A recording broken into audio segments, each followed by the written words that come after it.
How about this one, Jim? What keeps expanding your vision for the future? Well, for me personally, it's just to keep doing what I've, been called to do or found the opportunity to do. Both Zig Ziglar, Jim Rohn have this incredible, unbelievable opportunity from where we came from to where we are to spend a big share of our lives, touching somebody else's life, making a contribution, writing books, putting it on video, putting it on cassettes, CDs, whatever manner possible, because ideas can make such an incredible difference in someone's life. And then we have the unusual opportunity of having our name appear in someone's testimonial. And already today, someone says, Mr. Rohn, 5 years ago, 10 years ago, 30 years ago, I attended your seminar, sat in a class, talked to you personally, and here's what's happened to me, my family, my future, my health. And for Zig and I think that's almost overwhelming in terms of opportunity to make a contribution to somebody else's life. Investing life into life, you can't have a better experience than that. And for me, it's just hopefully it'll continue, forever and ever. My father lived to be 93, and so Zig, I'm going to try to sail right on by that to see if I can't have a good long life, sharing ideas, talking about things that matter with people who care. I got one for you, Zig, on kids. How about this one? What are the best ideas you have for raising kids today? What's the best idea for raising kids? No question about it in my mind. Number one, you love them unconditionally. Number two, you start each day with them properly and end each day with them properly. By that I mean you awaken your children as you awakened your newborn babe, lovingly, kindly, gently, affectionately, talking to them every step of the way. And when the kids get older, we have a tendency to bang on the door and say, "Get up, time to go." But awaken them slowly and gently and say, "You're going to have a wonderful day. You're going to learn some things. I can't wait for this evening when you can tell me all the fun you had and what you learned today." Then at night, if bedtime is 9 o'clock, at 8 o'clock, you say, "Okay, 9 o'clock we go to bed. You need to put the dog out and bring the bicycle in, call Charlie about the assignment, get both drinks of water, take all 3 trips to the bathroom, because at 9 o'clock we go to bed." At 9 o'clock you cut the TV off, you lead them to the bedroom, and you spend a precious few moments with them. You bond with your child more the last few minutes than you have all day long. And if you start the day right and end the day right, time in between is going to be a lot better. You're demonstrating your love for them by giving them your time. I got a question for both of you. How about this one? If you had to live your life over, what's one thing that you would do differently? I'd try to learn a lot quicker than I did. I mean, some things came a little slow. I caught on to goal setting right away, but some things on personal development, giving up my blame list, really taking a look at myself, making all those changes. I would have hoped I could have accelerated a lot faster than I did. But then once you reach a certain place, as Zig knows, you finally start gaining momentum.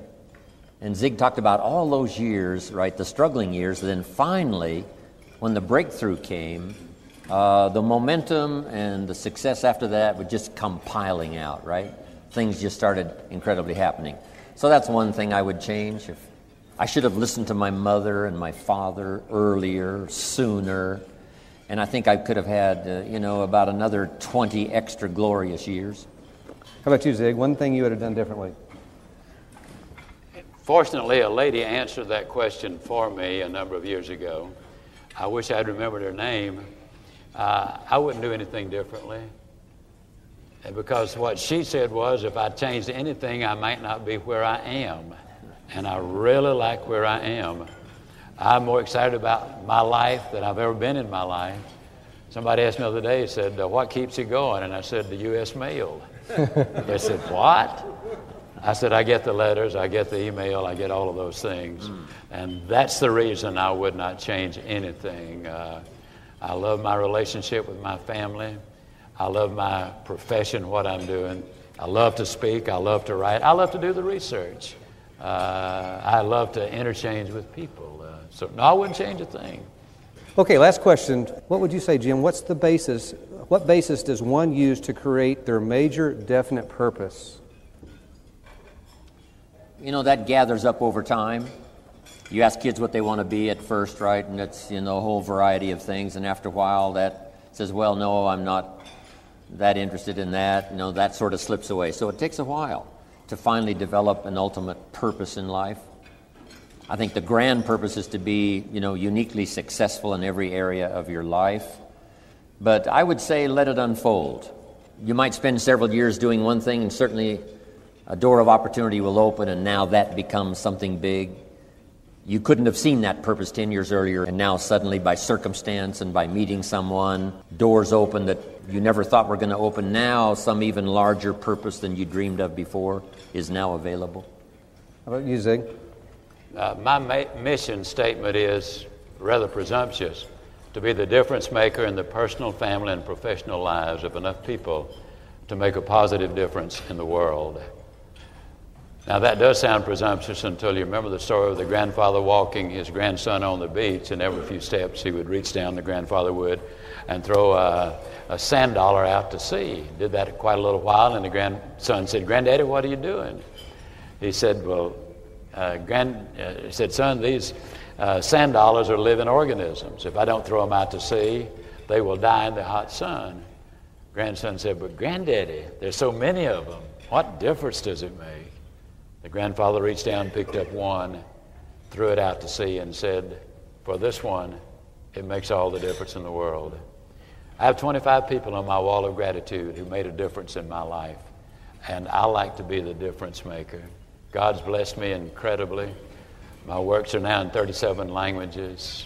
My tapes are all over the world. My books are all over the world, almost. And it's just an unbelievable thrill to be able to do what I'm doing.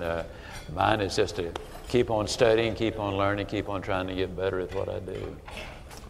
Let's give these two gentlemen a round of applause. All right. Two of the greatest. Two of the greatest. Two of the greatest. Thank you.